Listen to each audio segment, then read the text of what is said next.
Hello traders, it's Sunday, December 8th. We are going to go through our systematic trading approach and we are going to find an excellent trade for next week. That's how we do all of these videos. But before we do that, we review the previous picks so that you can see how they've done. I know you've had some really good success with these picks, so please give this video a thumbs up. Help me reach more traders. PLTR.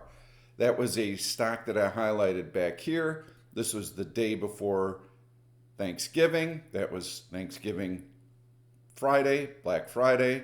So in here, PLTR, somewhere in the $65 range, it's up to $76. Beautiful pick. The next pick was SHOP. That is the one that I gave you last week.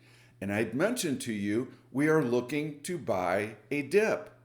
So, this is where the video came out. This is Friday's price action, Black Friday. So, the recording came out on Sunday. So, when you turned on your screen Monday morning, what did you get? Wow!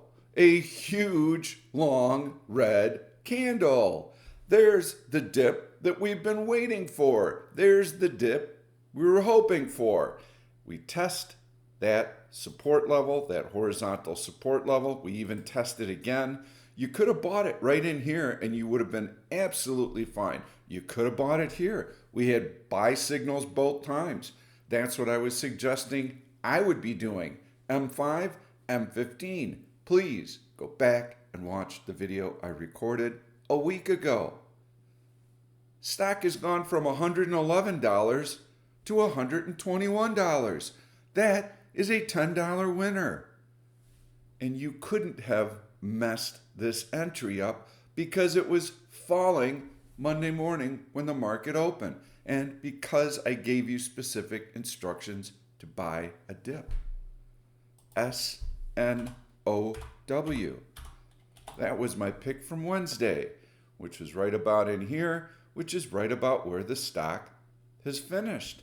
I love SNOW. Love it. Okay, so now all we need is a little market tailwind and a little strength in the stock to get it through this horizontal resistance level around the 186 level. Here's what's happening. We get this nice breakout. There's going to be some profit taking. So these gains have to be digested. The longer the stock treads water at this level, the more inclined it is to move higher. And that's because buyers are exhausting that supply and they will get more and more aggressive. Let's take a look at the D1 chart. Got this big gap up right here post earnings. It has to compress. It has to consolidate those gains because it's getting that selling pressure. Finally, the sellers have been exhausted. Boom. We get this nice little move up through this horizontal resistance. Now we're compressing a little bit again. It's a choppy stock. So it could set up well for selling out of the money bullish put spreads. You would sell them below a VWAP E and this horizontal support level. That gives you two separate lines of support, or you can just day trade this stock to the upside. Some really nice picks for the last couple of months, and we have been long the market. So let's take a look at the market and see what's setting up. I've got a longer term upward sloping trend line that connects these highs. This is also called a high plus. I believe that this is about as high as the market will go between now and year end. So what have we been doing? We have been taking gains on our longer term swing positions. Bought in here, bought in here. Here you could have bought. It was really up to your risk tolerance, but I had mentioned to you the market is going to move higher after the election. So you could have bought here. You could have waited for this breakout and bought in here. Either way would have been fine. Then we added in here. What are we doing now? We are reducing risk. If you read my daily market comments, I've been advising any longer term swing traders to start taking gains into this rally, and that was Thursday and yesterday, Friday. Why? Well, you can see the dismal volume that we've had recently, and that is a sign that this is not a strong move. Tiny bodied candles floating higher. So asset managers like to mark their portfolios up into year end. They're not big sellers. Any small little bid can push the market higher, and they actually like that. That's one of the reasons we get a year-end rally, is because there aren't any sellers. If they can mark those portfolios up nice and high, that means that their assets under management are greater in value, and they get paid on a percentage of assets under management. That means their bonus checks are bigger. They have disincentive to exit the market. So we know that this move higher has not been very strong because it's not accompanied by volume. This is more of a seller's boycott, and this is when we want to start taking gains on our swing positions. Not because I'm super uber bearish. I'm not. I have no reason to be, but I'm being prudent, and I am taking gains when they've presented themselves to me. I'm watching the price action, and the price action is telling me that a dip is probably going to be coming. Do I know when? No. It could be Monday, could be in 2 weeks. I don't know when it's going to be happening. I only know that my upside is limited relative to my downside. So that is trying to milk everything you can out of the trade and risking that we get a long red candle in here that wipes out a lot of our gains. And then all of a sudden, these nice stocks that we have and these nice profits that we have, instead of taking gains into strength and setting some targets and having the market and buyers reach for us, now all of a sudden we've got market selling pressure and we're having to hit bids. And we're not going to feel really good about our position because we look at what we could have had if we wouldn't have gotten greedy. We look at what we would have had if we would have recognized that this was not a strong rally. So what could have happened last week was a big gap up on a favorable jobs report on Friday. I thought that was very possible. I felt that the number was going to be good. We got a good jobs number. If I recall, I think it was 227,000. They were looking for 200,000. That's a good number, especially after the miserable 12,000 that they reported the month previous. So the storms are gone. The strikes were over. We knew all of that. One thing about Friday's number that I did not like was 0.4% increase in hourly wages. Largest input cost for manufacturers, okay? That is inflationary, and the Fed is certainly going to be watching that very closely. By the way, we have the FOMC statement in about 10 days, so on December 18th. That's the next big news item, and the market doesn't have a lot to go off of between now and then. Now, this week we're going to get CPI and we're going to get PPI. They have not been big market movers recently because inflation has been coming in and coming in. I do feel that there is a chance that those numbers could come in a little bit hotter than people would like, mainly CPI, and that could be a speed bump next week. Again, we're starting to scale out of our longer term swing positions because this price action is telling us to proceed with caution. Last month, CPI came in at 0.3%. Little bit hotter than they would like. 0.2% is really what they would hope to see. So as we start going into year end, we start reducing our risk, but we do not get bearish. Okay, this is such an important point because a lot of traders think in binary terms. Well, if you're not bullish, then you must be bearish. Now, you don't have to be. Cash is a position. Cash is flexibility. So back in here, we were taking gains, okay? We're taking gains into this price action. I didn't know what the dip was going to look like. But once I got it, it was like, whoa, that was quite a bit deeper than I thought we were going to get. Maybe there's something taking place in the market that is providing me with a warning sign. And this was also when the yen carry trade was unwound, and it was during a period of seasonal weakness, which was in August. So we got a big 10% move down. But by prudently taking gains in here and exiting the position, I had the flexibility to monitor this dip, to gauge this dip. How deep was it? How fast was it? How aggressive are sellers? Well, so now I'm actually watching for a lower high double top in here around AVWAP-Q. Didn't get it. Buyers actually were still quite strong. So I'm not 100% ready to embrace this move because this dip was deep, but this tells me that buyers are around when we get this second retest and it's well above the 100-day moving average, which we easily breached before, and we tested. This is where we got long, because now we had the information we needed. Nice big deep drop. This is a great place for us to start taking starter long positions. We're going to be in a similar mindset here. So as we start to take some risk off, we're not puking out of our positions. We're not panicking out of our positions.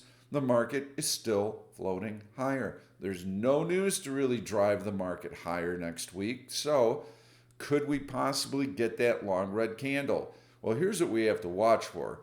The danger of having a really deep red candle generally is not going to come off of a flat open. It's normally going to come off of a big gap up. I don't see that type of catalyst this week. I thought we might have that catalyst on Friday, and I was letting everyone know that if we get that big gap up on Friday on a strong jobs report, that could turn into a bearish engulfing candle. So be ready to take gains on your longer term swing positions on the open if we get that move. If we don't get that move, then let's see how the day plays out, and maybe we grind higher towards this level right here. And in that event, we would take risk off closer to the end of the day because we've got a potential bullish trend day that's forming, and that is going to push all of our stock holdings higher. But in any event, we should be taking more positions off Friday. So 2/3 of your longer term swing positions should be off right now. So you're left with a remaining third heading into this week. So now you've got really nice profits that you've made pretty much all the way from back in here. You know, we've had ads along the way. Your average cost is way down here. This is a really nice run. There's no reason for you to try and milk more out of this market move, not with this type of price action. Well, could it go higher? Could it break out above this upward sloping trend line? And what do we do then? Yes, it could. Then you have to sit back. You have to evaluate. You don't start getting into longer term swing positions because the market risk is still relatively high. You go into day trading mode and you keep watching to see what's developing throughout the course of the day. So you keep your swing trades a little bit shorter in duration, like overnights. Okay, that's fine. And you see how the end of the year finishes. I personally think that we've got a chance maybe to get to 617, maybe to 620, but that's really starting to push it. So be prudent here. Take gains on your swing positions, got really nice profits in them. Don't let them slip through your fingers. When we get a dip, we'll be able to analyze the depth and speed of it, and then we'll know how aggressive buyers are. We'll know how aggressive the profit taking is. I do plan on doing a year-end forecast, a year-end analysis video. I'll probably do that in a week or so. Want to get a little bit closer to year-end. I want to get through that FOMC statement and watch for that in the next couple of weeks or so. That's how I see the market unfolding. So right now, I'm going to be looking for some stocks that are really strong, that are going to present us with some day trading opportunities, because I don't want to be adding to swing trades based on what I see. And by all means, if you see the big gap up and the first 2 or 3 candles of the day are long reds into that gap, that's a good sign that we've hit resistance, that there's going to be profit taking. You can expect heavy selling that day, perhaps even a bearish trend day, and a candle off of that high. It's going to be more dramatic than that. Could be like that. Could be like that.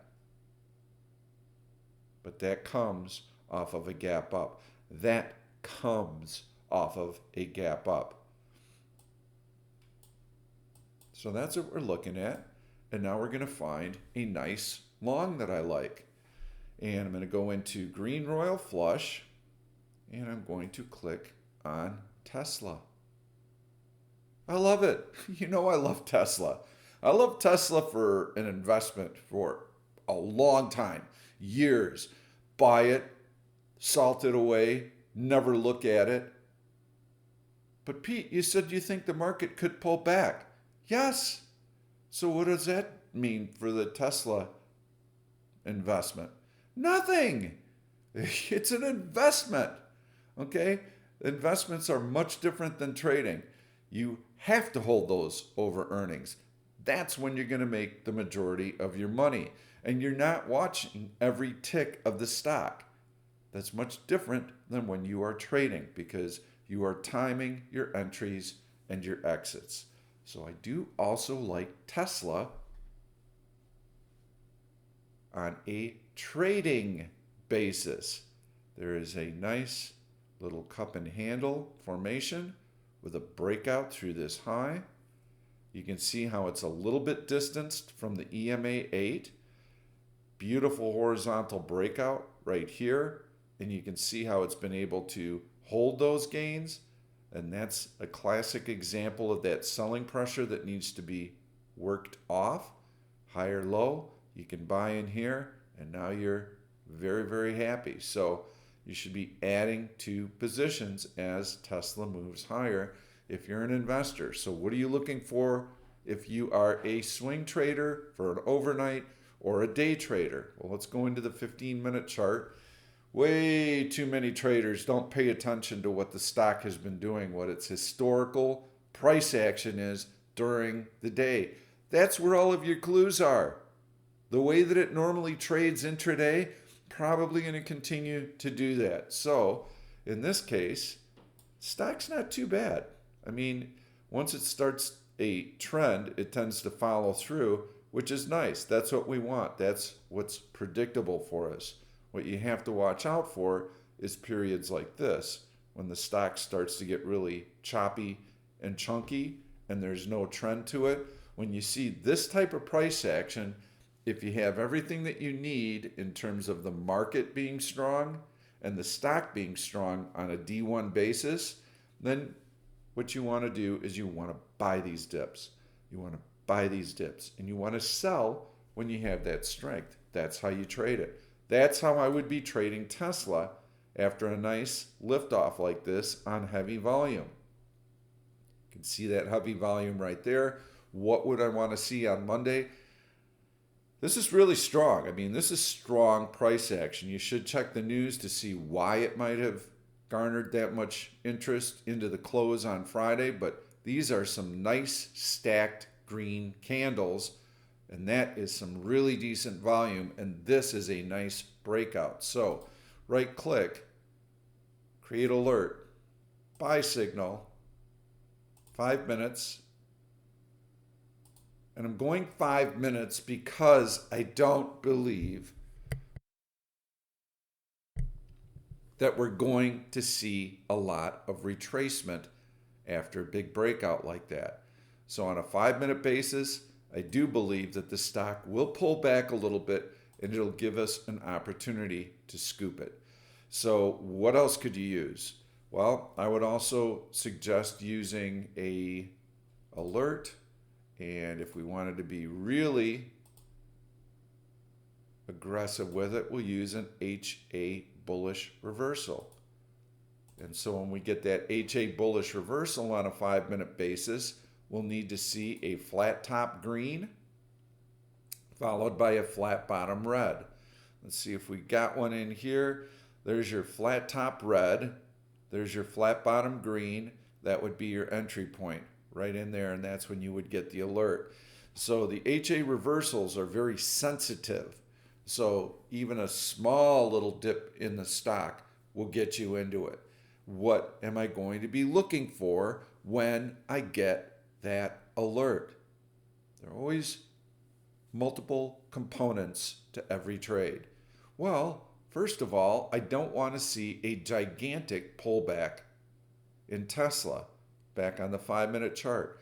I want to see that prior day's previous high, okay, where it opened.